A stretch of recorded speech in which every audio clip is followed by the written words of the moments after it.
ভিতরে থাকতে হবে।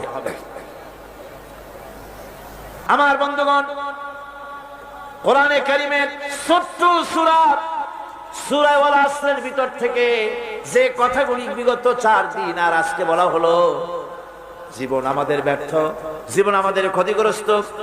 এই জীবন যদি আমরা সফল করতে চাই তাহলে 4টি আমল করা লাগবে, ঈমান আর আমলে সালেহ। আর আমাদের করা লাগবে আমলে সালেহের সাথে হকের দাওয়াত আর সবর ইখতিয়ার করতে হবে। এই সবর যদি করতে পারি, জিহাদের ময়দানে লোক যদি কম হয়, বেশি সংখ্যকের উপরে আল্লাহ পাক আমাদেরকে জয়ী করে দিবেন।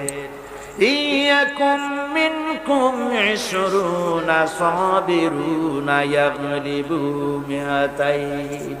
তোমাদের মধ্যে যদি 20 জন লোক যদি তোমাদের মধ্যে সাবির হয়, ধৈর্যশীল হয়, তাহলে 200 লোকের উপরে আমি আল্লাহ রাব্বুল আলামিন তোমাদেরকে জয়